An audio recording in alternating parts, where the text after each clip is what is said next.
Good morning mga bossing. Good morning ka White Angel 1111. Good morning sa iyo Gemini. Ang reading na ito ay para sa Gemini. This is a timeless reading. Kung kailan mo ito mapanood at mag-resonate sa iyo, please comment down. Huwag mong kalimutang mag-subscribe sa aking channel upang una ka maka-notify ng aking reading. Ang reading na ito ay para sa Gemini. Kunin lamang ang mga positive energy na makakatugma sa iyong kasalukuyang kalagayan. Good morning, Gemini. Sana'y nasa mabuti kang kalagayan kung nasan ka man ngayon.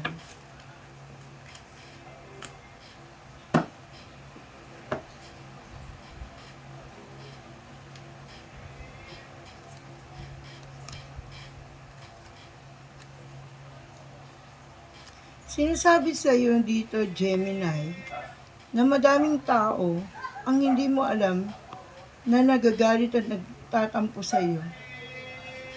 Ano ba ito? Mga taong sumusumpa, mga taong nagbibigay ng sakit, mga taong nagbibigay ng hindi magaganda para sa iyo. Kalimutan mo mga taong ito at huwag mo silang papasukin sa iyong buhay. Sinasabi rito na napakasaya at maging positibo ang buhay natin ngayon. Sinasabi din dito, Gemini, na napakaganda ng iyong kapalaran, lalo-lalo na bago matapos ang taong ito at siya parating pa. Dahil nandito ang The Sun, sinasabi na papasibol o papasikat ang iyong kapalaran. Sinasabing maraming magagandang bagay ang darating sa iyo, maraming mga opportunities na dapat mong sunggaban at huwag mo itong kakalimutan. Sinasabi rin dito, Gemini, na mapupuno ng pagpapala yung buhay. Malapit na itong maganap, kung kaya't ipagpasalamat mo na ito ngayon pa lang. Sinasabi na marami kang matatanggap na pagpapala, dahil napakaganda ng card mo, no? Sa simula lumabas yung mga taong toxic, mga taong inggitera. Alam mo, nakapaloob naman na yan eh. Kahit naman sabihin natin kamag-anak yan, totoo yan eh. Totoo yan, nakasali sila sa hadlang sa'yo. Totoo yan na mismo sila pa ang magpapabagsak sa'yo, Gemini. Totoo din na pag may nararating na sa buhay ang isang tao, marami ng mga nakapaligid na hindi magaganda ang mga sinasabi. Sinasabi rito na hindi ka nag-iisa at huwag kang malungkot, sapagkat nandiyan ang iyong mga mahal sa buhay, lalo-lalo na ang iyong mga anak. Sinasabi ang mga anak mo ay magtatagumpay sa buhay kung may anak ka na at kung may mga apo ka na. Sinasabi dito na may gusto ka ng bitawan na obligasyon. Kung ano man ito, ikaw lamang nakakaalam. Sinasabi rito na ilang beses ka na nasaktan sa pag-ibig, pero bukas pa rin ang iyong puso upang tumanggap ng mga tunay at taong magmamahal sa iyo. Gemini, sinasabi rito na napakabuti mong tao. Mabuti ang iyong kalooban, mabuti ang iyong hangarin. Babae ka man o lalaki ka man, tapat ang iyong puso kapag nagmahal. Sinasabi rito na darating na ang taong magmamahal sa iyo. Sinasabi rito na hindi mo ito inaasahan, sapagkat maraming magagandang kapalaran ang darating. Magkakaroon ka ng tinatawag na magmamahal sa iyo na ibang lahi ba ito? Nakikita ko ibang lahi ito eh. Hindi ito Pilipino.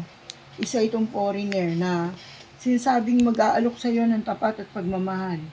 Tapat ang kanyang hangarin. Nasa sa iyo na lamang ito kung ito iyong tatanggapin. Sinasabing magandang kapalaran ang iaalay niya sa iyo, ang ihandog niya sa iyo, Gemini. Sinasabing walang alinlangan ito, at ito ay tuluyang magaganap. Madali kang magmahal. Sinasabing dahil dito ay nakikita mo ang mga maliliit na bagay na ipinakikita sa iyo ng isang tao, kung kaya't madali mo silang natututunang mahalin at ilapit sa iyong kalooban. Magbabago na ang takbo ng iyong buhay, Gemini. Nakatakda na sa iyong kapalaran ng pagtatagumpay. Kung kaya't huwag mo itong hahayaang makawala sa iyong mga kamay. Yakapin mo ito ng lubos. Gemini, sinasabi rito na kung ikaw ay makakapili na ng taong iyong mamahalin, kung ikaw ay dalaga, ay sinasabi rito na matatagpuan mo na ang iyong taong mamahalin at minamahal. Sinasabi rin dito na nakasubaybay pa rin sa iyo ang taong matagal nang namayapa na magpahanggang ngayon, nakagabay siya sa iyo. Ang tanging niyang mensahe sa iyo, Gemini, ay mapaganda ang iyong kapalaran. Mailagay ka sa maayos na tao, Or ito ba ay dati mong asawa? Ito ba ay yung tatay? Dahil lalaki po siya. Lalaki ang nagpapakitang figure. Sinasabi dito na nakasubaybay siya sa'yo at hindi ka niya hahadlangan sa magandang kapalarang pipiliin mo. Sinasabi rito na ilagay ka na sa mabuting kapalaran ng ating may kapal. Sinasabi na mararating mo ang pinakamataas na lugar ng magandang kapalaran. May gumuho ng mga pangarap mo, pero sinasabi dito na muli itong mabubuo. Marami kang pangarap, katulad na lamang ng bahay, lupa, sasakyan, ano pa ba? Magandang edukasyon para sa mga anak. Isa-isahin natin, ano? Dahil lahat naman na ito ay makukuha mo. Sinabing nabigo ka dahil marami namang bagay na hindi rin nagkakaroon din ng biglaan eh. Dahil hindi inaasahan na pagkakagastusan, nagkakaroon ka na yung mga naitatabi mo nadudukot. Kaya sinasabi na ito ang panahon na patuloy ka mag-ipon, Gemini.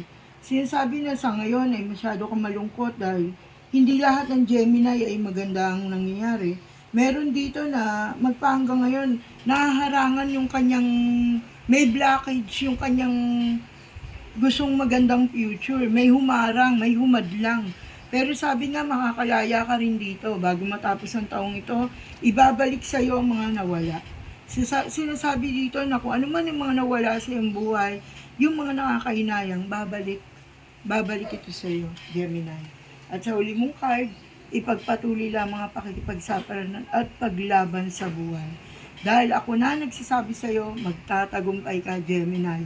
Congratulations sa iyo, bossing, at naway naging maligaya ka sa aking reading. Bye-bye!